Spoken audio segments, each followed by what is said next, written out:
بسم الله الرحمن الرحيم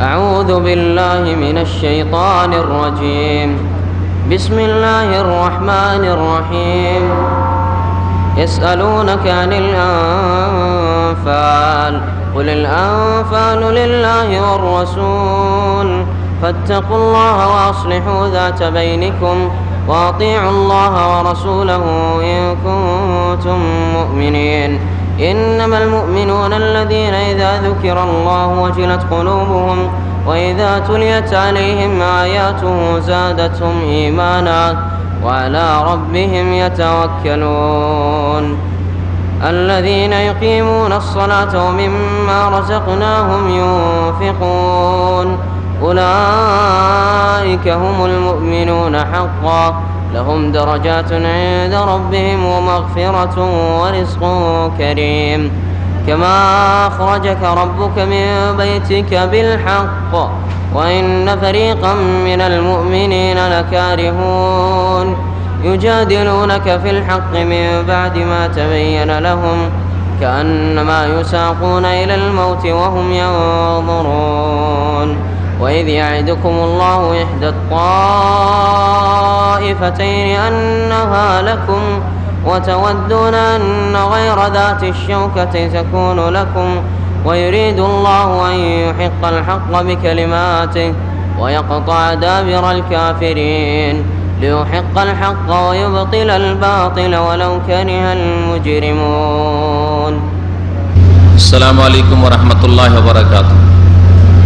إن الحمد لله نحمده ونستعينه ونستغفره ونعوذ بالله من شرور أنفسنا ومن سيئات أعمالنا من يهده الله فلا مضل له ومن يضلله فلا هادي له وأشهد أن لا إله إلا الله وحده لا شريك له وأشهد أن محمدا عبده ورسوله صلى الله تعالى عليه وعلى آله وصحبه وسلم تسليما كثيرا. يا أيها الذين آمنوا اتقوا الله حق تقاته ولا تموتن إلا وأنتم مسلمون. يا أيها الناس اتقوا ربكم الذي خلقكم من نفس واحدة وخلق منها زوجها وبث منهما رجالا كثيرا ونساء واتقوا الله الذي تساءلون به والأرحام إن الله كان عليكم رقيبا. يا أيها الذين آمنوا اتقوا الله وقولوا قولا سديدا يصلح لكم أعمالكم ويغفر لكم ذنوبكم ومن يطع الله ورسوله فقد فاز فوزا عظيما. أما بعد أعوذ بالله من الشيطان الرجيم وأقيم الصلاة إن الصلاة تنهى عن الفحشاء والمنكر ولذكر الله أكبر. وقال الله تعالى في آيات أخرى حافظوا على الصلوات والصلاة الوسطى وقوموا لله قانتين. সম্মানিত ভাতৃমণ্ডলী, আল্লাহ পাক রব্বুল আলামিনের সমস্ত প্রশংসা যে আল্লাহ পাক এক ও একক, যার কোনো শরীক নেই, যিনি আমাদেরকে তাঁর ইবাদত বন্দেগীর জন্য সৃষ্টি করেছেন, যার সমস্ত কিছু যা আমাদের কাছে রয়েছে তা আল্লাহর পক্ষ থেকে তার দান, তার অনুগ্রহ, তার ছাড়া আর কোনো দাতা নেই, এমন কেউ নেই যে সে আমাদেরকে সামান্য একটা কিছু আল্লাহ ছাড়া দিয়েছে। যদি কারো মাধ্যমে এসে থাকে সেটা আল্লাহ পাক রব্বুল আলামিন তার সুব্যবস্থা করেছেন, তার বন্দোবস্ত করেছেন, সেই জন্য আমাদের কাছে পৌঁছেছে, না হলে কখনো আসতো না। আল্লাহ পাক রব্বুল আলামিন ইরশাদ করেছেন ওমা বিকুম মিন নি'মাতিন ফামিনাল্লাহ, তোমাদের কাছে যা কিছু নেয়ামত রয়েছে, যা তোমরা ভোগ করছো, যা তোমরা লাভ করেছো, ফামিন আল্লাহ, এই সমস্ত কিছু আল্লাহ পাকের পক্ষ থেকে। সালাত এবং সালাম নাযিল করবেন নবী মুহাম্মদ রাসূলুল্লাহ সাল্লাল্লাহু আলাইহি ওয়াসাল্লামের উপর, যাকে আল্লাহ পাক রব্বুল আলামিন সবচেয়ে বড় নিয়ামত দান করেছেন। আল্লাহ পাক রব্বুল আলামিন সবচেয়ে বেশি তাকে শ্রেষ্ঠত্ব দান করেছেন, ফজিলত দান করেছেন, যার মাধ্যমে আমাদের মতো অসংখ্য মানুষকে আল্লাহ পাক রব্বুল আলামিন জাহান্নামের কিনারা থেকে ফিরিয়ে নিয়ে এসেছেন জান্নাতের দিকে। আল্লাহ পাকের অশেষ শুকরিয়া। সম্মানিত ভাতৃমণ্ডলী, আমরা গত কয়েকদিন আগে শুরু করেছিলাম সালাত সম্পর্কে, নামাজ সম্পর্কে আলোচনা, কিন্তু আমাদের আরবি মেহমান আসায় আর সময়ের স্বল্পতায় সে বিষয়টা আলোচনা করা হয়নি। আর নামাজটা ঠিক করা সবচেয়ে বেশি জরুরি আর প্রথম কাজ, যার ফলে নামাজ সম্পর্কেই আলোচনা করব। অনেক মানুষই ভাবে যে শুধু নামাজের কথা তো আমরা বলি না, আর শুধু তাওহীদের কথাই বলি না। যাদের তাওহীদের কথা শোনালে কষ্ট লাগে, মানে আকীদা আমলে শিরক বিদআত রয়েছে, তাদেরকে আল্লাহ পাকের তাওহীদ একত্বের কথা শোনালে তারা একটু নাক ছিটকানি দেয়, তাদের একটু কষ্ট লাগে, ঝামেলা লাগে। খালি তাওহীদ আর তাওহীদ, শুধু তাওহীদ আর তাওহীদ, আর শিরক আর শিরক, এরকম কষ্ট লাগে। স্বাভাবিক, কারণ রোগগুলি আছে। তো রোগের চিকিৎসা দিলে, রোগের ওষুধ দিলে ওষুধ দিতে হয়, ওষুধ খেতে কষ্ট লাগে, যার ফলে একটু বিরক্তি বোধ হবে। এটাই হচ্ছে আসল বিষয়। তো এক শ্রেণীর লোকে তাওহীদের কথা শুনতে কষ্ট লাগে, অথচ ওই লোকগুলিকে কিসসা কাহিনী শোনান, গল্প শোনান, খুব মজা লাগে। বুজুর্গানের দিনের নামে যদি একবারে ঝুঠা মিথ্যা কথা রাত দিন শোনাতে থাকেন, খালি সুবহানাল্লাহ পড়তে থাকবে, সুবহানাল্লাহ সুবহানাল্লাহ এই পড়তে থাকবে, কোনো কষ্ট লাগবে না, কোনো বিরক্তি লাগবে না। যদি নামাজের কথা শোনান আর নামাজের ত্রুটি থাকে, নামাজে ঘাটতি থাকে, শুধু নামাজ আর নামাজ, অথচ নামাজই জানে না নামাজ কোনখান থেকে শুরু কোনখানে শেষ, নামাজটাই হেফাজত করে না, যার ফলে কষ্ট লাগে। যার মধ্যে যেসব রোগ রয়েছে সেসব রোগের ওষুধ দিলে ওষুধ খেতে কষ্ট লাগে, ওষুধ ব্যবহার করতে ঝামেলা লাগে, বিরক্তি লাগে। তো তাওহীদ আর শিরক, তাওহীদ তার বিপরীত শিরক, এসব নিয়ে আলোচনা হয়েছে। নামাজ সম্পর্কেও আলোচনা প্রায় দিন হচ্ছে, তবে নামাজ পড়লে পাবেন কি আর নামাজ না পড়লে কি আযাব শাস্তি রয়েছে, কোরআন এবং হাদিস থেকে একটু দেখা যাক। আল্লাহ পাক রব্বুল আলামিন নামাজ সম্পর্কে দুটি নির্দেশ দিয়েছেন কোরআনে কারীমে, একটা কায়েম করার নির্দেশ, আর একটি হচ্ছে হেফাজত করার নির্দেশ। কোরআনে কারীমে এই দুই ভাষা দিয়েই নামাজের কথা, সালাতের কথা বলা হয়েছে। আল্লাহ পাক অধিকাংশ আয়াতগুলিতে ওয়া আকিমিস সালাহ, নামাজ কায়েম করো, এক বচন হোক, যেমন যে আয়াতটি বললাম ওয়া আকিমুস সালাহ, বহু বচন, তোমরা নামাজ কায়েম করো।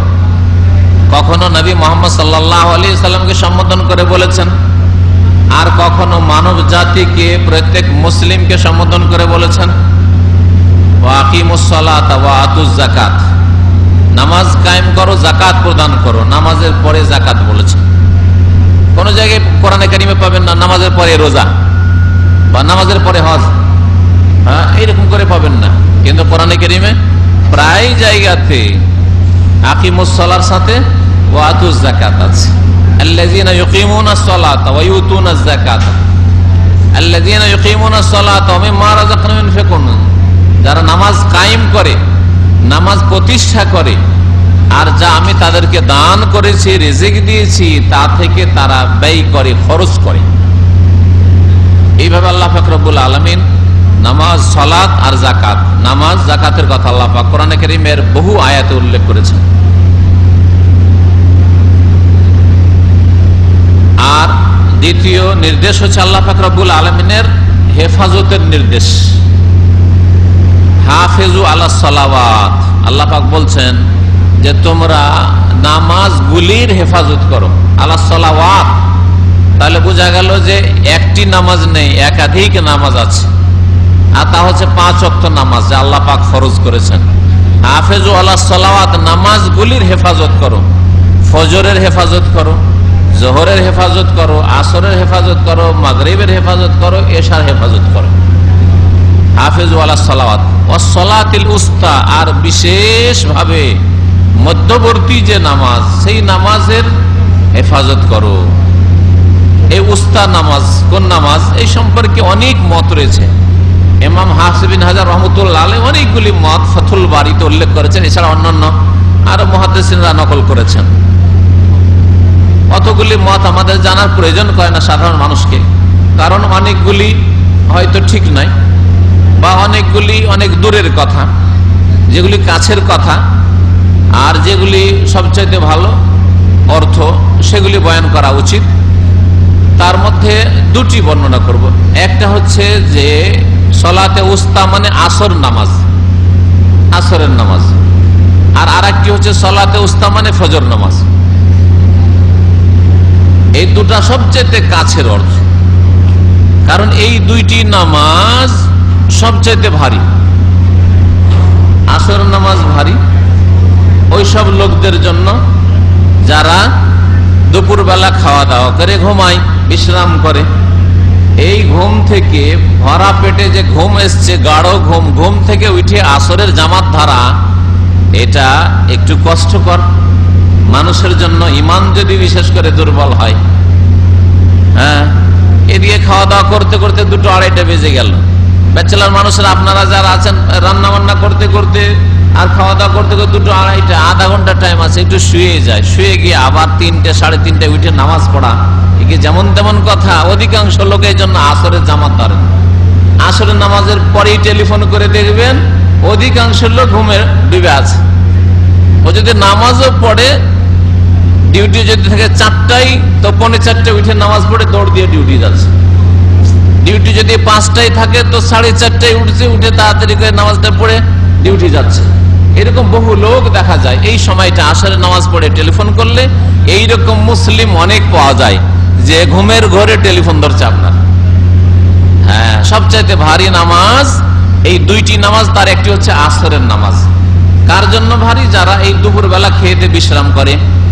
আর কার জন্য ভারী? আর এক শ্রেণীর লোক আছে, অনেকে আছে এই বিকেল বেলা হাটে বাজারে থাকে। গ্রামে গঞ্জে হাট লাগে, বড় হাট হইলে কতেক হাট সকাল থেকে লাগে, কতেক হাট দুপুর থেকে লাগে, জোর পর থেকে লাগে। অধিকাংশ হাট বিকেল, হাট বাজার লাগে বিকেল বেলা লাগে। হ্যাঁ, 2-2:30-3টা থেকে লেগেছে। হাটে কেনা বেচাই অধিকাংশ লোকেরা ব্যস্ত থাকে। নামাজ পড়তে যাব, তাহলে কাস্টমার ছুটে যাবে। নামাজ পড়তে যাব, ভালো মালটা ছুটে যাবে, ওই মালটা ধরতে হবে। হ্যাঁ, গরুর হাটে গিয়ে দেখবেন আর খাসি বকরির হাটে গিয়ে দেখবেন আমাদের দেশে, তাহলে বুঝতে পারবেন যে অনেক মুসলিম দাঁড়িয়ে নিয়ে আসর নামাজ পড়েন।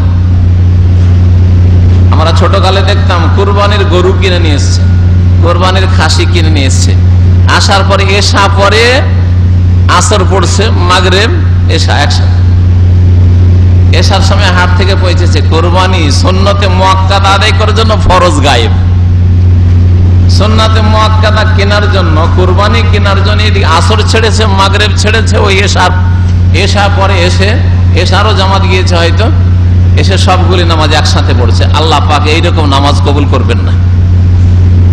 নামাজ কাজা কখন কবুল হবে শুনে রাখেন ভালো করে। নবী করিম সাল্লাল্লাহু আলাইহি সাল্লাম বলে দিয়েছেন, কারণ শরীয়ত আল্লাহর পক্ষ থেকে নাযিল হয়েছে নবীর ওপর, নবীর মাধ্যমে নিতে হবে। নবী করিম সাল্লাল্লাহু আলাইহি সাল্লাম বলেছেন যে তোমার ডিসকাউন্ট কোথায় আছে, কাজা করার ক্ষেত্র কোনটা? দুটো ক্ষেত্র বলেছেন নবী করিম সাল্লাল্লাহু আলাইহি সাল্লাম। মান নামা আন সালাতিন আও নাসিয়াহা ফালইউসাল্লিহা ইযা যাকারাহা। কোন মানুষ যদি নামাজের সময় ঘুমিয়ে থেকে যায় অনিচ্ছাকৃত, নামা আন সালাতিন, ইচ্ছা করে নয়, ইচ্ছা ছিল, চেষ্টা ছিল, আর চেষ্টার জন্য ব্যবস্থাও রেখেছে। যেমন আমরা করি, জোহর পর ঘুমাইলেও আসরের জন্য একটা অ্যালার্ম মোবাইলেই হোক আর ঘড়িতে হোক অ্যালার্ম লাগিয়ে রাখি। আর ফজরে হইলে একটা না কয়েকটা অনেক সময় লাগিয়ে রাখি। একটা ঘড়ি লাগানো আছে, দুটো মোবাইলে লাগানো আছে। এই তদবির যদি আমাদের মতো লোকেরা করে, তাহলে আপনাদের কেমন করা উচিত? আমরা নিজের ওপর আস্থা করতে পারি না, যে কি জানি হয়তো ঘুম আজকে বেশি চলে আসতে পারে, ঘুমাতে ঘুমাতে লেট হয়ে যেতে পারে, তারপরে ঘুমটা ওইদিকে এসে শেষখানে ঘুমটা আসতে পারে, ওইদিকে ফজরের সময় জাগা মুশকিল হইতে পারে, আসরের সময় জাগা মুশকিল হইতে পারে। সুতরাং একটা না, দুটো তিনটে অ্যালার্ম লাগাও, কাছে না, হাতের নাগালে না, দূরে লাগাও, যাতে উঠে বসে শুধু না, দাঁড়িয়ে গিয়ে বন্ধ করতে হয়, তাহলে আর উল্টে এসে শুইব না। এগুলি হচ্ছে চেষ্টা রাখা নামাজের জন্য। এগুলি প্রমাণ করে আল্লাহ পাক রব্বুল আলামিনের কাছে আল্লাহ আপনার কাজকর্ম অবস্থা হাল হকিকত দেখছেন, যে আপনি কেমন ধরনের মুসলিম, কেমন নামাজের জন্য আগ্রহী। আপনার প্রত্যেকে নিজের বিচার করেন যে আপনার মোবাইল দিয়ে আপনার দুনিয়ার পেটের গরজ, নেতৃত্বের গরজ, চাকরির গরজ, পয়সার গরজ, বিবির গরজ, ছেলে মেয়ের গরজ, সব গরজ পুরা করছেন, নামাজের গরজ পুরা করছেন আপনার মোবাইল দিয়ে। আল্লাহ পাক কাল কিয়ামতে এই মোবাইল সম্পর্কেও জিজ্ঞাসা করবেন যে তোমার বাপকে মোবাইল দিনি, ডায়াল করাই জানতো না, নাম সেভ করা জানতো না, মোবাইলটা রিসিভ করা পর্যন্ত রিসিভ করে দিতে হয়, জানে না যে কোনটাতে হাত দিলে রিসিভার কোনটায় কাটবে। এটুকু ঢং ছিল না তোমার বাপ মাকে, তাদেরকে এই নিয়ামত দিনি। তোমার দাদা দাদি তো মোবাইল নামটাই জানতো না, উচ্চারণ করতে পারতো না, আর তোমাকে এই নিয়ামতি একটা নাই, অনেকের কাছে দুটো তিনটা। বলো এই দিয়ে আমার কি হক আদায় করেছো, কোন নেকির কাজটা করেছো, সওয়াবের কাজটা করেছো, এই নিয়ামতের জবাব দাও। আল্লাহ পাক কোরআনে কারীমে বলেননি? অধিকাংশ মুসলিমদের এই আয়াত মুখস্থ আছে, আম্পারার সূরার আয়াত, সুম্মা লাতুসআলুন্না ইয়াওমাইযিন আনিন নাঈম, অতঃপর অবশ্যই অবশ্যই তোমরা জিজ্ঞাসিত হবে, তোমাদেরকে আল্লাহ পাক রব্বুল আলামিন জিজ্ঞাসা করবেন। লাতুসআলুন্না তাকিদ করে, লামে তাকিদ আর নুনে তাকিদ, যারা আরবি মাদ্রাসায় পড়েছে তাদের জিজ্ঞাসা করবেন। একবার অবশ্যই নয়, অবশ্যই অবশ্যই, কোনো সন্দেহ নেই যে তোমাদের জিজ্ঞাসা করা হবে। আনিন নাঈম, নিয়ামত সম্পর্কে, নিয়ামত সম্পর্কে জিজ্ঞাসা করা হবে, চোখের নিয়ামত সম্পর্কে জিজ্ঞাসা করা হবে, যৌবনের নিয়ামত সম্পর্কে জিজ্ঞাসা করা হবে, আয়ুর নিয়ামত সম্পর্কে জিজ্ঞাসা করা হবে, টাকা পয়সা রুজি রোজগারের নিয়ামত সম্পর্কে জিজ্ঞাসা করা হবে, ব্রেন বুদ্ধি বিদ্যা এলেম এই নিয়ামত সম্পর্কে জিজ্ঞাসা করা হবে। তেমনি মোবাইলের নিয়ামত সম্পর্কে জিজ্ঞাসা করা হবে, আপনার নারী ওই নিয়ামত সম্পর্কে জিজ্ঞাসা করা হবে। হ্যাঁ, ঠিক ছিল তো, হক আদায় ঠিক ছিল তো, হ্যাঁ, আবার নেতৃত্ব ঠিক দিয়েছিল তো, ছেলে মেয়ের নিয়ামত সম্পর্কে জিজ্ঞাসা করা হবে। সৎ ছেলে মানুষ করার জন্য চেষ্টা করেছিল তো, নামাজি ছেলে বানাবার চেষ্টা করেছিলেন না, শুধু ডাক্তার ইঞ্জিনিয়ার, বেনামাজি বেদিন ডাক্তার ইঞ্জিনিয়ার বানাবার চেষ্টা ছিল। আল্লাহ পাক জিজ্ঞাসা করবেন। মোবাইল বলছিলাম, মোবাইল সম্পর্কে আল্লাহ পাক জিজ্ঞাসা করবেন নিঃসন্দেহে। কোরআনের আয়াত বলে, কোরআনের আয়াত আছে আনিন নাঈম, সমস্ত নিয়ামত সম্পর্কে আল্লাহ জিজ্ঞাসা করবেন। যেমন আলহামদ মানে সমস্ত প্রশংসা, তেমন আন নাঈম মানে সমস্ত নিয়ামত। আল্লাহ পাক সমস্ত নিয়ামত সম্পর্কে জিজ্ঞাসা করবেন। ইয়াউমাইযিন, সেই দিন মানে কিয়ামতের দিবসে, বিচারের দিনে, হাসরের মাঠে। সুম্মা লাতুসআলুনা ইয়াউমাইযিন, সেই দিন জিজ্ঞাসা করা হবে। দুনিয়াতে কেউ জিজ্ঞাসা করবে না আপনাকে, আমিও জিজ্ঞাসা করব না, আর আমি জিজ্ঞাসা করলে আপনার পরোয়াই কি? আর সরকারও জিজ্ঞাসা করে না যে তোমার মোবাইল দিয়ে কি করছো না করছো।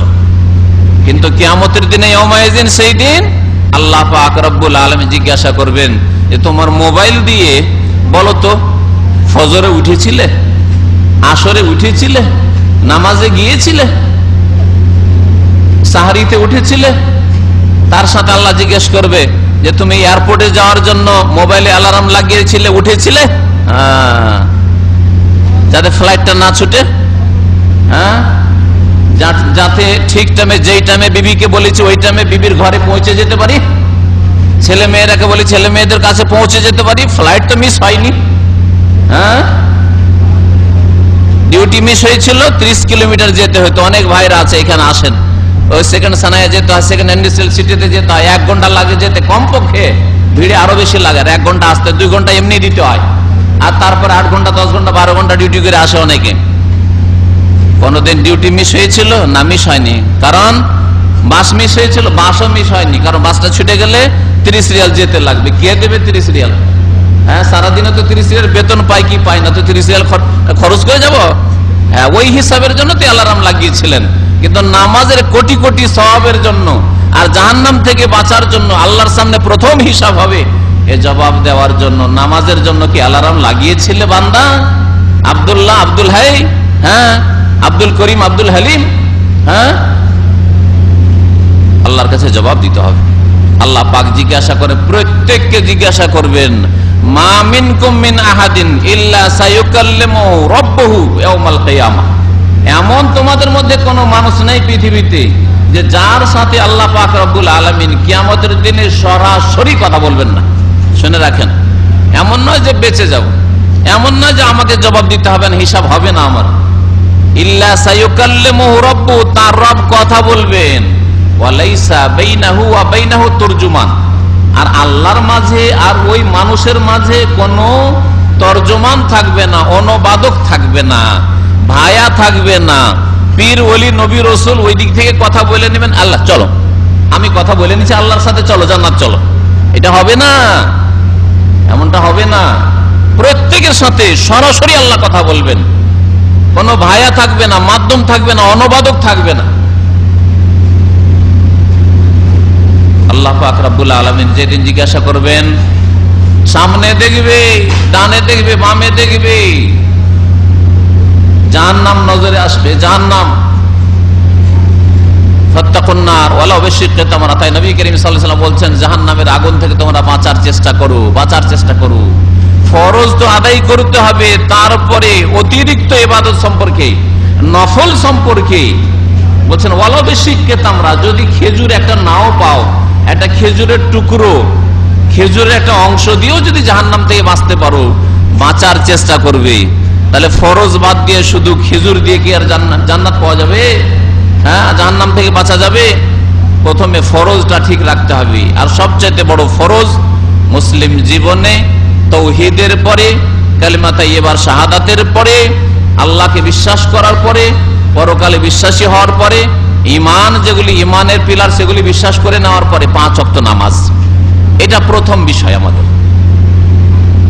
নামাজের হেফাজত করতে বলা হয়েছে। বলছিলাম যে আসর আর ফজরে মানুষের ত্রুটি আছে, অনেক নামাজিরও ত্রুটি আছে। নামাজ পড়ে কিন্তু ওয়াক্ত পার করে, নামাজ পড়ে কিন্তু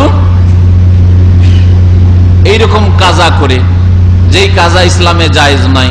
নামাজ পড়ে কিন্তু মাঝে মধ্যে কখনো ছেড়েও দেয়, এইরকম নামাজি তো মুসলিম প্রায় নামাজি। তাহলে সব মুসলিমকে নামাজি বলতে হয়, কিন্তু আসল নামাজিকে যে 5 ওয়াক্ত নামাজ কায়েম করে, হেফাজত করে। দুটো ভাষা আল্লাহ বলেছেন। বলছিলাম যে কাজার রাস্তা শুধু দুটো। নবী করিম সাল্লাল্লাহু আলাইহি ওয়াসাল্লামের ওই হাদিসটা পুরা করি, মান নামা আন সালাতিন, কেউ যদি অনিচ্ছা করে, ইচ্ছা ছিল উঠবো, ফজর পড়বো, আসর পড়বো, যে কোনো নামাজে হইতে পারে। আজকাল সকালবেলা অনেকে ঘুমায়, যাদের ডিউটি নাই, জোহরে হইতে পারে, কিন্তু হবে কেন? আশ্চর্য লাগে, মানুষের ঘুম কি আর এত লম্বা হয়? আরে ভোর 4টায় তো আপনি শুয়ে যেতে পারেন ফজর পড়ে, 4টা থেকে ঘুমাইতে ঘুমাইতে ঘুমাইতে। আজকে এক ভাইকে টেলিফোন করা হয়েছে, জোহরে নামাজ পড়ে এসে আরে ঘুমের ঘরে উঠাচ্ছে। সুবহানাল্লাহ, 12:30। তাহলে ভোর 4টা থেকে 12:30 কয় ঘন্টা হয় বলেন তো? কয় ঘন্টা হয়? আরে বলেন না কেন? 8.5 ঘন্টা হয়। 4 থেকে নিয়ে 12, 8 4 12 আর 12:30, তাহলে 8.5 ঘন্টা হইল না? 8.5 ঘন্টা কোনো মানুষ ঘুমায়? আমি তো জানি না যে কোনো মানুষ 8.5 ঘন্টা একটানা ঘুমায়। আউযু বিল্লাহ, এ কেমন জিন্দেগি তাহলে? এ দিনেরই কি করবে আর দুনিয়ারই কি করবে? তাহলে এই যদি মুসলিমদের অবস্থা থাকে, টেলিফোন করে ঘুমের ঘরে উঠাচ্ছে, জোহরের নামাজ পড়ে 12:30, দাম্মামে জোহরের নামাজ পড়ে 12:30, টেলিফোন করলে এই অবস্থা পাওয়া যায় অনেক। ইচ্ছা করে ঘুমিয়েছে, ইচ্ছা করে ঘুমিয়েছে। একজন মানুষের ঘুম 4 ঘন্টার পরে স্বাভাবিক ভাঙতে পারে, আর এর যদি বেশি হলে 5 ঘন্টা, 5 ঘন্টাতে ভাঙতেই হবে। তারপরে হয়তো কান পাড়া দিয়ে পড়ে থাকলো, সেটা আলাদা কথা। কিন্তু 4 ঘন্টা 5 ঘন্টার মধ্যে ঘুম ভাঙবে না, এইরকম মৃত লোক তো দুনিয়াতে অবাঞ্ছিত লোক, এটা হইতে পারে না। যে ওর হুঁশ দিশা নাই যে কটা বাজছে না বাজছে। আমার উপর জোহর আল্লাহ পাক ফরজ করে রেখেছেন, আসর ফরজ করে রেখেছেন, আমার উপর ফজর ফরজ করে রেখেছেন, খোঁজ খবরই নাই। মান নামা আন সালাতিন, যেই ব্যক্তি অনিচ্ছাকৃত নামাজের সময় শুয়ে থেকে গেল, আও নাসিয়াহা, অথবা ভুলে গেল, ভুলে গেছে। দুটো ক্ষেত্র হয়, অনিচ্ছা করে ঘুমিয়ে গেছিলেন, ইচ্ছা ছিল নামাজে উঠবো, উঠতে পারেন নাই, অথবা ভুলে গেছেন, মনে হচ্ছে আরে আজকে তো ওই রাস্তায় ছিলাম গাড়িতে, সেই সময় জামাতটা চলে গেছিল আর জোহর নামাজটা পড়িনি বা আসর নামাজটা ওই সময় পড়িনি, জামাত ছুটে গেল, আচ্ছা পড়ছি, বাসায় গিয়ে পড়ছি বলে অনেক সময় ভুলে যায় মানুষ। ভুলে গেছেন, হয়তো কোনো সময় ভুলতে পারে মানুষ। ভুলের ক্ষেত্রে আল্লাহ মাফ করেছেন, কোরআনে আল্লাহ ঘোষণা করেছেন। সূরা বাকারার শেষ আয়াত পড়ে দেখুন, সূরা বাকারার শেষ আয়াত, রব্বানা লা তুআখিযনা ইন নাসিনা আও আখতানা। আল্লাহ পাক শিখিয়ে দিয়েছেন দোয়া যে বান্দা তোমাদের ভুল মাফ, ভুলে যাওয়া মাফ আর ভুল করাও মাফ। ইচ্ছা করে গুনাহ করলে ধরবো। রব্বানা লা তুআখিযনা, হে আল্লাহ, হে পরওয়ারদিগার, হে প্রতিপালক, লা তুআখিযনা, আমাদেরকে পাকড়াও করিও না, ধরিও না। ইন নাসিনা, যদি আমরা ভুলে যাই, ইন যদি, নাসিনা যদি আমরা ভুলে যাই, যদি আমরা ভুলে যাই, তাহলে ভুলে গেলে আল্লাহ মাফ করেছে, ভুলে গিয়ে। আও আখতানা, অথবা ভুল করে দিই, ভুল করে দিই, ধরবেন না আল্লাহ পাক রব্বুল, আল্লাহ দোয়া শিখিয়েছেন, ধরবেন না। ভুল করে হাতে কিতাবটা ছিল, অনিচ্ছা করে ধরে আছেন, পড়ে গেল কেমন করে, ইচ্ছা করে ফেলেননি, এটা হলো খাতা, ভুল, হ্যাঁ, তাহলে ধরবেন না, আল্লাহ পাক ধরবেন না। আর একটা ভুলে যাওয়া, তো আও নাসিয়া, যদি কেউ ভুলে যায় অথবা ঘুমিয়ে থেকে যায় অনিচ্ছাকৃত, ফালিয়ুসাল্লিহা ইযা যাকারাহা, যখন স্মরণ হবে তখন নামাজ পড়ে নেবে। যখন স্মরণ হবে, ভুলে গিয়েছিল যখন স্মরণ হবে পড়ে নেবে, ঘুমিয়ে গেছিল যখনই ঘুম ভাঙবে চট করে উঠবে, তাড়াতাড়ি উজু করে নামাজটা পড়ে নেবে। ঠিক সূর্য উঠছে একটু থেমে যাবে, ঠিক সূর্য ডুবছে একটু থেমে যাবে। আর যদি সূর্য ডুবা সূর্য ওঠার টাইম না হয়, তাহলে ফালিয়ুসাল্লিহা ইযা যাকারা, যখনই উঠলেন ওঠার পরে উজু করে আপনি নামাজ পড়ে নেন। ফাইন্না যালিকা ওয়াক্তুহা, এটাই হচ্ছে তার ওয়াক্ত। ভুলে যাওয়া লোক আর অনিচ্ছাকৃত ঘুমিয়ে যাওয়া লোকের এটাই ওয়াক্ত, তার গুনাহ হবে না। তাহলে এই দুটো ক্ষেত্রে কাজা চলবে, কাজা শুধু দুটো ক্ষেত্রে চলবে। নবী করিম সাল্লাল্লাহু আলাইহি সাল্লামের আরেকটি হাদিসে এই হাদিসেরই বাড়তি একটা বাক্য রয়েছে, সেটা হচ্ছে ওয়ালা কাফারাতা লাহু ইল্লা যালিক, এর কোনো কাফারা নেই।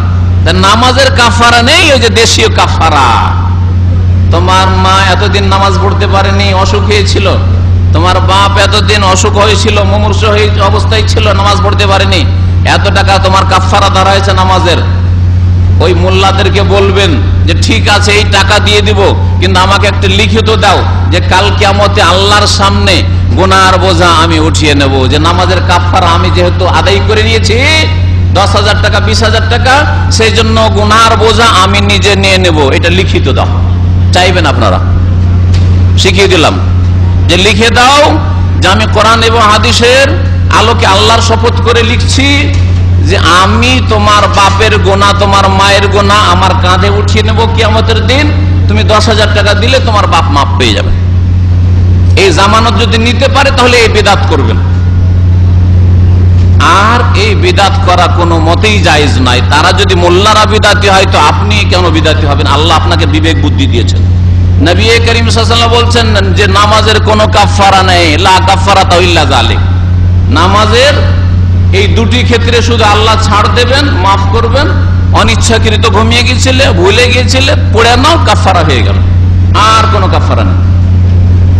সারা পৃথিবীর রাজত্ব, সারা পৃথিবীর সমস্ত নিয়ামত, সারা পৃথিবীর সমস্ত খনিজ সম্পদ, সারা পৃথিবীতে যা কিছু আছে, টাকা পয়সা ধন দৌলত, সবকিছুই যদি দিয়ে দেওয়া হয় এক ওয়াক্ত নামাজের কাফারা হিসাবে, তবু আল্লাহ কবুল করবেন না। একটি দলিল দেন দেখি। যে বিদাতিরা নামাজের কাফারা ধরে তাদেরকে জিজ্ঞাসা করবেন যে পার সালাত, পার নামাজ কত টাকা করে পড়ে? একটা হাদিস শুধু চাই, বেশি চাই না, দুটো হাদিস চাই না, একটি সহি হাদিস চাই যে এক নামাজের কাফারা এত টাকা অমুক হাদিসে আছে। যদি না থাকে তাহলে এই বিদাত আবিষ্কার করার অধিকার কারো নাই। কারণ দিন আল্লাহ নাযিল করেছেন রাসূলের প্রতি, রাসূল থেকে প্রমাণিত নয়, এইরকম কাফারা আল্লাহ কবুল করবেন না। তো যদি অতীতে ভুল হয়ে থাকে তাহলে করবেন কি? আর অধিকার ভুল হয়েছে, 14-15 বছর বয়সে সাবালক হয়েছেন, নামাজ ফরজ হয়েছে, আর নামাজ শুরু করেছেন 30 বছর বয়সে, 40 বছর বয়সে। এতদিনে যে নামাজ পড়েননি, 15 বছর, 20 বছর, 30 বছরের নামাজ পড়েননি, করবেন কি? আর একটা বিদআত আছে বাংলাদেশে, ভারতে। একটা তো হচ্ছে নামাজের কাফারা দেওয়া, আর আরেকটা কি বিদআত আছে জানেন? জানেন কি? কাজাই উমরি, ওকে বলে কাজাই উমরি, উমরি কাজা। বাঙালিরা উমরি কাজা বলে, আর উর্দু ভাষার বলে কাজাই উমরি। হ্যাঁ, উল্টো পাল্টা করে, একটু আগে পরে করে বলে। উমরি কাজা মানে সারা জীবনের, উমর মানে এজ, বয়স, মানে সারা জীবনের কাজা। সারা জীবনের কাজার বেদাতি তরিকা, অনইসলামিক তরিকা কি বিদাতিদের? সেটা হচ্ছে প্রত্যেক নামাজের সাথে একটা করে পড়ে নাও, ডবল পড়ে নাও, বা দুটা করে পড়ে নাও। হ্যাঁ, মানে জোহর পড়লেন তো, একটা হলো আজকের কারেন্ট জোহর, হ্যাঁ কারেন্ট জোহর, আর একটা হচ্ছে ওই 20 বছর আগে, 30 বছর আগের জোহর। হ্যাঁ, এই করে আগামী 20 বছর ধরে এইরকম উমরি কাজা করতে করতে দেখা গেল যে 20 বছর থেকে নামাজ ধরেছি, আর অতীতে 20 বছর নামাজ পড়িনি, তো আমার কাজাটা হয়ে গেল। এটা ইসলাম নেই। ওই বিদাতীদেরকে বলবেন, যারা উমরি কাজার ফতোয়া দিচ্ছে, তাদেরকে বলবেন যে একটা হাদিস চাই, যে ওয়াজানা নামাজ কত রাকাত ছুটেছে, কত ওয়াক্ত ছুটেছে, কত বছর ছুটেছে, কতদিন যে ছুটেছে আল্লাহই জানে, আনুমানিক শুধু। আর ওর কাজা আছে, ইসলামে কোনো কাজা নেই, এইরকম কোনো কাজা নেই। কাজা এই হাদিসে আছে। ভুলে গেছিলেন 1 ওয়াক্ত, 2 ওয়াক্ত ভুলে গেছিলেন, হ্যাঁ ঘুমিয়ে থেকে গেছিলেন 1 ওয়াক্ত, 2 ওয়াক্ত ঘুমিয়ে থেকে গেছিলেন। হতে পারে জোহর আসর লম্বা টানে ঘুম, দিশেই পাননি, জানতে পারেনি, মাগরিব হয়ে গেছে, ঠিক আছে, জোহরও ছুটেছে, আসরও ছুটেছে, মাগরিব হয়ে গেছে, জোহর পড়েন, আসর পড়েন, তারপর মাগরিব পড়েন। কিন্তু আপনার বছরকে বছর, মাসকে মাস আপনার নামাজ ছুটে আছে, আর উমরি কাজা, এই উমরি কাজা ইসলামে নেই। আর নামাজের কোনো কাফারা নেই। কোন মুসলিম শাসক যদি বলে যে আমি নামাজ পড়বো না, আমার রাজত্বটা দিয়ে দেবো, তবু আল্লাহ কবুল করবেন না। নামাজ পড়বো না, 1 ওয়াক্ত নামাজ পড়বো না, জোহরের নামাজটা পড়বো না, ফজরটা পড়বো না, ঘুমিয়ে থাকি, আর আমি হচ্ছে রাষ্ট্রপতি, প্রধানমন্ত্রী, সুতরাং আমি ফজরটা পড়বো না, আমার রাজত্বটা আমি দিয়ে দেবো, আমার পদটা দিয়ে দেবো। আল্লাহ পাক মুখে ছুঁড়ে মারবেন, আল্লাহ কবুল করবেন না। আল্লাহ কবুল করবে, কোনো কাফারা নেই, নামাজের কোনো কাফারা নেই। নামাজ আদায় করতে হবে যেইভাবে মুহাম্মদ রাসূলুল্লাহ সাল্লাল্লাহু আলাইহি ওয়াসাল্লাম আদায় করেছেন। বলছিলাম যে নামাজের আল্লাহ পাক হেফাজত করতে বলেছেন, আর যারা নামাজের হেফাজত করে তাদের আল্লাহ প্রশংসা করেছেন, ওয়াল্লাযীনা হুম আলা সালাওয়াতিহিম ইউহাফিজুন। আর যারা নামাজগুলির হেফাজত করে, আল্লাহ পাক রব্বুল কয়েকটি গুণ সূরা মুমিনুনে বলার পরে বলছেন উলাইকা হুমুল ওয়ারিসুন, এরাই তো হচ্ছে ওয়ারিসিন, এরাই হচ্ছে ওয়ারিসিন। ওয়ারিস মানে উত্তরাধিকারী, এরা হচ্ছে উত্তরাধিকারী কিসের? আল্লাযীনা ইয়ারিসুনাল ফিরদাউস, যারা জান্নাতুল ফিরদাউসের ওয়ারিস হবে, জান্নাতুল ফিরদাউসের মালিক হবে, ওয়ারিস হবে। হুম ফিহা খালিদুন, আর তারা চিরকাল সেই জান্নাতুল ফিরদাউসে বসবাস করবে। প্যারাডাইস, আরবিতে ফিরদাউস বলা হয়েছে। ফিরদাউস, প্যারাডাইসে তারা চিরকাল বসবাস করবে। কারা? যারা আলা সালাওয়াতিহিম ইউহাফিজুন, নামাজের হেফাজত করে। বলেন, আপনার পকেটে যদি টাকা পয়সা থাকে, আর পকেট যদি এতটুকু ছিঁড়া থাকে, বুঝতে পেরেছেন না, তবুও টাকা পয়সার হেফাজত করলেন না। ছিঁড়া পকেটে কেন টাকা রাখবেন? আপনি পড়ে যেতে পারে কোনো সময়। পকেটে 10,000 20,000 রিয়েল নিয়ে আপনি ঘুরছেন যেখানে সেখানে, ভিড় ভাড়ে, হ্যাঁ মার্কেটের ভিড়ে, তারপরে আপনার মসজিদে ঢুকছেন, বেরোচ্ছেন, যেখানে সেখানে আপনি 10,000 20,000 টাকা পকেটে করে নিয়ে বেড়াচ্ছেন, মানিব্যাগেই রাখা আছে, পকেটও ছেঁড়া নেই, হ্যাঁ, কিন্তু 10,000 20,000 বড় ধরনের একটা অ্যামাউন্ট পকেটে করে যদি নিয়ে বেড়ান আর হারিয়ে যায়, তো আপনার বন্ধু মহল, আপনার বাপ মা আপনাকে বকা দিবে, বলে বেকুফ, তোমার মতো বেকুফ কেউ আছে 10,000 20,000 পকেটে করে নিয়ে আবার ঘুরে বেড়ায় নাকি? যদি কাবা শরীফেরও তওয়াফ করেন আর হজ উমরাও করতে যান, আর 10,000 20,000 পকেটে থাকে, তো চুরি হওয়ার সম্ভাবনা আছে না নেই? চুরি হওয়ার সম্ভাবনা আছে। তাহলে বোঝা গেল যে আপনি টাকাটার হেফাজত করেননি, অথচ আপনি হজ উমরায় গেছেন আর পকেটে নিয়ে গেছেন। তাহলে হেফাজত টাকা পয়সার কেমন করে করতে হয় আপনারা সকলেই বুঝছেন, কিন্তু নামাজের কেমন করে হেফাজত করতে হয় অধিকাংশ মুসলিম বুঝছেন না। হাই আফসোস মুসলিমদের ওপর, বড়ই আক্ষেপ মুসলিমদের ওপর। যে নামাজের কেমন করে হেফাজত হবে এটা বুঝে আসে না। 3 ওয়াক্ত 2 ওয়াক্ত পড়লেই, 4 ওয়াক্ত পড়লে, খেয়াল খুশি পড়লে, হ্যাঁ কেমন কথা বলে, নামাজ পড়ি না? অবশ্যই নামাজ পড়ি। কোন যদি আপনজন কাউকে যদি বলা হয়, একটু বড় মানুষকে যদি বলা হয় নামাজটা একটু ভালো করে পড়িয়েন, আরে কি বলেন, আপনারাই শুধু নামাজ পড়েন নাকি? আমরাও পড়ি, হ্যাঁ আমরাও পড়ি। হ্যাঁ, অথচ নামাজের হেফাজত করে না। 3 ওয়াক্ত পড়ে, 4 ওয়াক্ত পড়ে, ফজর পড়ে না। ফজরটা সকাল 7টায় ঘুম ভাঙে, তারপরে পড়ে, অফিস যাওয়ার আগেখানে পড়ে। হ্যাঁ, এইরকম নামাজ পড়ে, নামাজ পড়ি।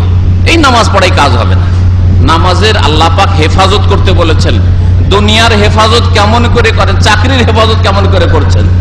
10টা দিন পর পর 2 ঘন্টা লেট করে ডিউটি যান।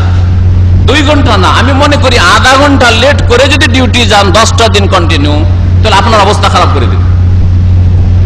তাহলে চাকরির কেমন করে হেফাজত করতে হয় যথেষ্ট ভালো করে বুঝছেন, হ্যাঁ যথেষ্ট বুঝছেন, কিন্তু নামাজের হেফাজত বুঝতে পারলেন না, যে কেমন করে নামাজের হেফাজত করতে হবে।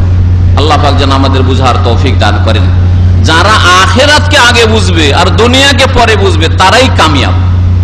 আখিরাতকে আগে বুঝতে হবে, দ্বীনকে আগে বুঝতে হবে, ইসলামকে আগে বুঝতে হবে, ঈমানকে আগে বুঝতে হবে, জি আল্লাহর সন্তুষ্টিকে আগে বুঝতে হবে। যারা আখিরাতকে প্রেফার করে, প্রাধান্য দেয়, তারাই জান্নাতি। আর যারা দুনিয়াকে প্রাধান্য দেয়, অগ্রাধিকার দেয়, তারা জাহান্নামী। শুনে রাখেন, আল্লাহ পাক দুটো কথা কোরআনে কারিমে বলেছেন, ফাম্মা মান তাগা ওয়া আসারাল হায়াতাদ দুনিয়া, যারা সীমা লঙ্ঘন করে, বাড়াবাড়ি করে, ওয়া আসারাল হায়াতাদ দুনিয়া, পার্থিব জগৎকে, নিজের চাকরিকে, নিজের টাকা পয়সাকে, নিজের ঘুমকে, নিজের আরাম বিশ্রামকে, নিজের শরীর স্বাস্থ্যকে, এগুলোকে প্রাধান্য দেয়, অগ্রাধিকার দেয় কিসের ওপর? আখিরাতের ওপর, নামাজের ওপর, ইমানের ওপর, আমলের ওপর, হ্যাঁ ইবাদত বন্দেগীর ওপর, ফরজ হজের ওপর, রোজার ওপর। আগে চাকরি পরে রোজা, আগে ঘুম পরে নামাজ। হ্যাঁ, আগে কফিলকে ঠিক রাখতে হবে, পরে নামাজ রোজা, আল্লাহ পরে। আসারাল হায়াতাদ দুনিয়া, যারা দুনিয়াকে প্রাধান্য দেয়, ফাইনাল জাহিমা হিয়াল মাওয়া, আল্লাহ পাক স্পষ্ট বলছেন জাহান্নাম হচ্ছে তাদের ঠিকানা, বাসস্থান, তাদের বাসস্থান জাহান্নাম। এত ক্লিয়ার কথা আল্লাহ পাকের, তারপরে যদি আমরা না বুঝি তো আমাদের মতো অবুঝ কেউ আছে? নামাজ কায়েম করতে হবে, নামাজের হেফাজত করতে হবে। নামাজ কায়েম করার বিভিন্ন দিক রয়েছে, 6-7টি দিক রয়েছে। আমার একটা লম্বা বক্তব্যে সবগুলি দিক বিস্তারিত আলোচনা করা হয়েছে, সেগুলি আপনারা শুনে নিতে পারবেন। আর আপনারা নিজেরাও বুঝছেন যে নামাজ কেমন করে কায়েম হবে। নামাজ টাইমে আদায় করতে হবে, তাহলে কায়েম হবে। নামাজ আদায় করতে হবে পুরো, আল্লাহ পাক 17 ফরজ করেন, 17 আদায় করতে হবে। নামাজ আদায় করতে হবে জামাতে গিয়ে, পুরুষদেরকে জামাতে মসজিদে গিয়ে আদায় করতে ফরজ নামাজ। নামাজ আদায় করতে হবে রাসূলুল্লাহ সাল্লাল্লাহু আলাইহি ওয়াসাল্লামের মতো। নামাজ আদায় করতে হবে ইতমিনানের সাথে, ধীর স্থিরতার সাথে, তাড়াহুড়া করে নয়, সুষ্ঠুভাবে আদায় করতে হবে। এইরকম বিভিন্ন দিকগুলি রয়েছে।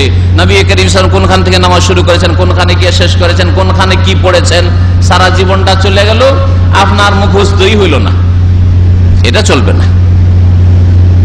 নামাজ কায়েম করেন, নামাজের হেফাজত করেন, তাহলে আল্লাহ পাক কি দিবেন তা আপনাদেরকে অল্প সময় শোনাই। আল্লাহ পাক কি বললেন? যে এরা জান্নাতের ওয়ারিস হবে। আর সবচাইতে বড় টার্গেট হচ্ছে, মূল টার্গেট, আসল উদ্দেশ্য, যে উদ্দেশ্যে সমস্ত ইবাদত বন্দেগী, সমস্ত মুসলিম লাইফ, সেটা হচ্ছে জান্নাত হাসিল করা। নামাজ, রোজা, হজ, যাকাত, মাতা পিতার সেবা, এই যে রুজি রোজগার করছেন, বিদেশে কষ্ট করছেন, বিবিকে হালাল রিজিক পৌঁছাবো, ছেলে মেয়েদেরকে হালাল রিজিক পৌঁছাবো, সবগুলির উদ্দেশ্য হচ্ছে এর মাধ্যমে আল্লাহকে রাজি করব। কারণ আল্লাহ পাক ফরজ করেছেন স্ত্রীর খরচ আমার ওপর, ছেলে মেয়েদের খরচ, বাপ মায়ের দেখাশোনা, বাড়ি ঘর ইত্যাদি, তারপরে আপনার আরো যত দায় দায়িত্ব রয়েছে। সুতরাং আপনি রুজি রোজগার করছেন, হালাল রিজিক গ্রহণ করছেন, হালাল রিজিকের জন্য বিদেশে কত কষ্ট করছেন।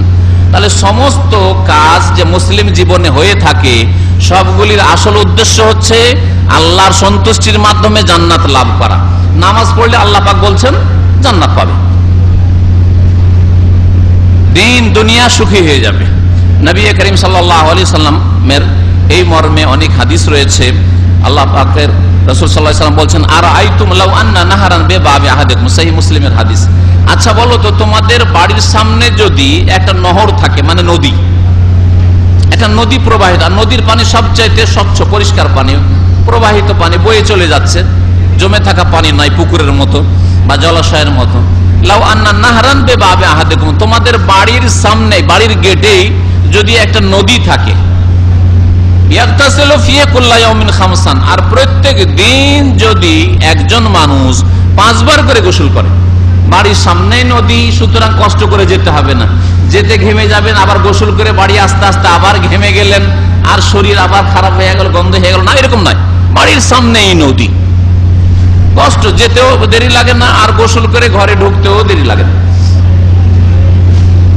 ইয়াগতাসিলু ফিহি কুল্লা ইয়াউমিন, প্রত্যেক দিনে একবার করে গোসল না, খামসা মাররাত, 5 বার করে গোসল করে।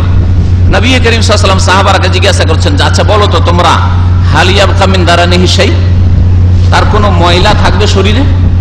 দিনে 5 বার করে যদি গোসল করে তাহলে শরীরে কোনো ময়লা থাকবে? কালু লা ইয়াবকা মিন দারানিহি শাই, সাহাবীরা বললেন যে না, কোনো ময়লা থাকবে না। 5 বার গোসল করলে শরীরে আবার ময়লা মাটি থাকতে পারে, আবর্জনা থাকতে পারে, কিছু থাকতে পারে না। নবী করিম সাল্লাল্লাহু আলাইহি ওয়াসাল্লাম বলছেন, ফাযালিকা মাসালুস সালাওয়াতিল খামস, এটাই হচ্ছে 5 ওয়াক্ত নামাজের দৃষ্টান্ত, এটা হচ্ছে 5 ওয়াক্ত নামাজের উদাহরণ।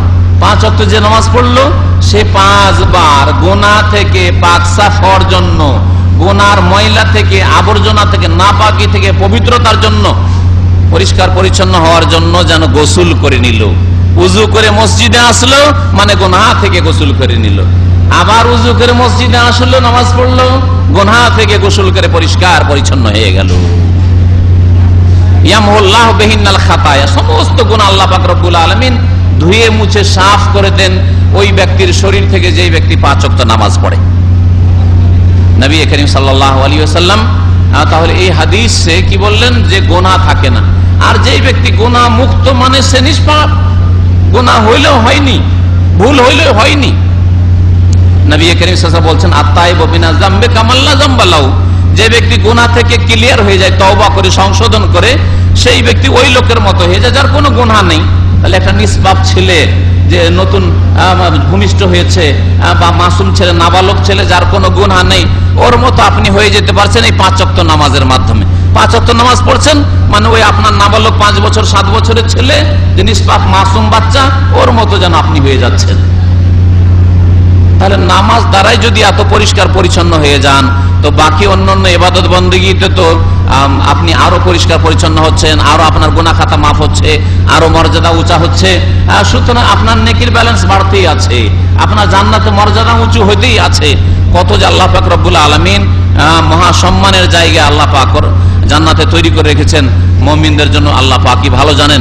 এই জন্য জান্নাত সম্পর্কে কল্পনা করে কোনো মানুষ পৌঁছিতে পারবে না সেখানে। সম্মানিত ভাতৃমণ্ডলী, নামাজ পড়লে কোনো মানুষ জাহান্নামে যাবে না, জান্নাত পাবে আর জাহান্নামে যাবে না। নবী করিম সাল্লাল্লাহু আলাইহি ওয়াসাল্লাম বলেছেন একটি হাদিসে, লা ইয়ালিজান নার, কখনো জাহান্নামে যাবে না। কে কখনো জাহান্নামে যাবে না? সহিহ মুসলিমের হাদিস, মান সাল্লা ক্বাবলা তুলুই শামসি ওয়া ক্বাবলা গুরুবিহা, যেই ব্যক্তি সূর্য ওঠার আগের নামাজ পড়ে আর সূর্য ডুবা, ক্বাবলা গুরু, সূর্য ডুবার আগের নামাজ পড়ে, তার মানে ফজর নামাজ আর আসর নামাজ। তাহলে কি 2 ওয়াক্ত নামাজ পড়লেই চলে নাকি? হ্যাঁ, চলবে। 2 ওয়াক্ত পড়লেই চলবে না? কখনো চলবে। 2 ওয়াক্ত নামাজ পড়ে মাফ হবে না। কিন্তু 2 ওয়াক্ত কেন বললেন?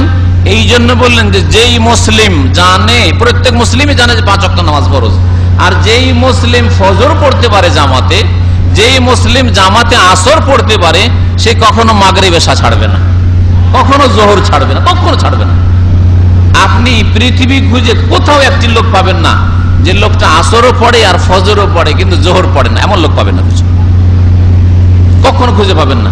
কিন্তু আমাদের এই মার্কেটে এখানে দামে অসংখ্য বাংলা ভাষী পাবেন, যারা জোহরটা হয়তো পড়ে নেই, ডিউটি থেকে বেরোলো জোহরটা পড়ে নিল, আর মাগরিব এশাটা ডিউটিতে আছে, যেহেতু এটা কফিলের খাতায় নেকিটা কফিলকে দিতে চায়, ওর নেকির প্রয়োজন নেই, সেই জন্য ওই ডিউটির সময় আছে, ডিউটি আওয়ারের মধ্যে আছে, সেই জন্য সে মাগরিবও পড়লো, এশা পড়লো, কিন্তু ফজরটা তো নিজের পার্সোনাল টাইম, কারণ ওই সময় তো ডিউটির সময় নয়, ওটা কফিলের টাইম, ওটা আপনার টাইম, ওই জন্য ফজর পড়বে না।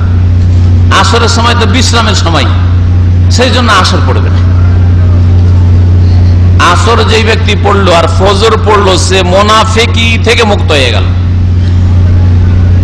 আর প্রাচীন যুগে নবী করিম সাল্লাল্লাহু আলাইহি সাল্লামের যুগে যেহেতু লাইটের ব্যবস্থা ছিল না, প্রদীপের ব্যবস্থা ছিল না, তেলের ব্যবস্থা ছিল না, অন্ধকার অন্ধকার চারিদিকে, এই জন্য এশার নামাজটাও কষ্ট লাগতো মুনাফিকদের। এই জন্য নবী করিম সাল্লাল্লাহু আলাইহি ওয়াসাল্লাম বলছেন, মুনাফিকের জন্য সবচেয়ে ভারী নামাজ হচ্ছে সলাতুল ইশা ওয়া সালাতুল ফজর। এশার নামাজ আর ফজর নামাজ সবচেয়ে ভারী নামাজ মুনাফিকের জন্য। আজকাল আমি ব্যাখ্যা করি এটা, যে আমাদের দেশের গ্রাম অঞ্চলে ভারী নামাজ হচ্ছে এশার নামাজ, আর শহরের লোকের জন্য ভারী নামাজ হচ্ছে ফজর নামাজ। শহরে যদি দেখেন কেউ ফজর পড়ে না, তার মধ্যে মুনাফিকি চরিত্র আছে, আর গ্রামে এশা পড়ে না, তার মানে মুনাফিকি চরিত্র আছে।